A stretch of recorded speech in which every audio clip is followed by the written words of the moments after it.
Monsieur le Président de l'Assemblée nationale, Messieurs les ministres, maa ngi leen di nuyu yéen ñëpp honorable député di wax ne Monsieur le ministre des Finances et du Budget dañuy commencer déjà par wax li Oumar Sy wax jàmbaar la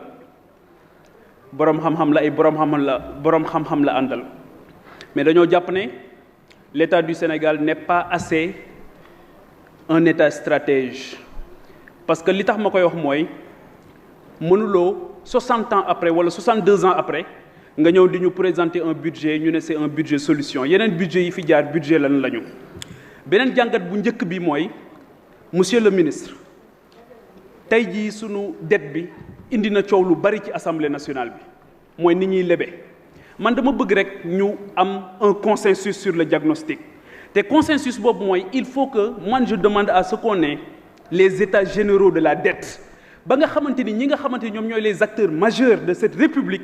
puissent s'asseoir autour d'une table ñu discuter ci ba nga xamante ni dinañ ci mën a wax lu leer mais bu fukk di gas fukk di suul par rapport à une question boo xamante ni c'est une question transcendantale parce que il s'agit de l'avenir du pays et li ci gën a métti mooy ce sont les générations futures qui vont devoir payer cette dette 2500 milliards la ñu war a fay loolu la ñu wax près de 2500 milliards en 2023 400 milliards wala lu ko jegee ci intérêt donc li ñu jàpp mooy que ne bu loolu amee war nañu poser wu non seulement ni ñuy lebee mais bor bi fan la jëm et c'est la question cruciale de la place du secteur privé national je ne parle pas du secteur privé local mais du secteur privé national parce que à travers PPP yi ñuy def bu ñu lebee ba pare dañuy gis ne c'est taillé sur mesure pour le secteur privé international après ñoom ñooy ñëw ñooy gagner marché yi ñoom ñoo ko yóbbu et Covid bi mu ñëwee feeñ na ni à chaque fois que sa réew soxla sunu nationaux yi la ñuy woo parce que les étrangers qui sont chez nous et qui gagnent de l'argent en cas de pépin ou de wuyaay yooyu ñoom seen dëkk la ñuy yóbbu seen xaalis te dañ koy soxla te dañu jaar nag ci benn crise déjà en 2008 avec la crise alimentaire waroon na tijji sunu bopp yi ca Maputo dañu waxoon ne 10% nañ ko consacré ci agriculture président ki jiite développement rural wax na ko léegi mais man je suis issu du monde rural baykat laa ci bay laa màggee na sama maam yi doon bayee ba tey fa ma dëkk noonu la ñuy bayee donc bu ñu ñëwee ñu ne on n'a pas une agriculture li ñu am fii mooy de la paysannerie mooy bay dundee ak bay weccee donc defaguñ ci ay efforts yu conséquents yoo xamante ni dina mën a porter li nga xamante ni moom mooy la création d'emplois ba ku ci yoonam nekkul woon mën a dem investir ci gis ci boppam donc leneen li mooy mathématiquement monsieur le ministre nan la ñu mën a passer du simple au double ci benn année à un taux de croissance de 5% à deux chiffres nan la ñu mën a passer mathématiquement ci loolu est-ce que loolu c'est pas encore benn comment on sait manipuler les chiffres li waa ji doon wax naan c'est des êtres fragiles qui quand on les manipule peuvent te dire tout ce que tu veux entendre donc leneen li mooy la sécurité alimentaire qui doit passer nécessairement par la transformation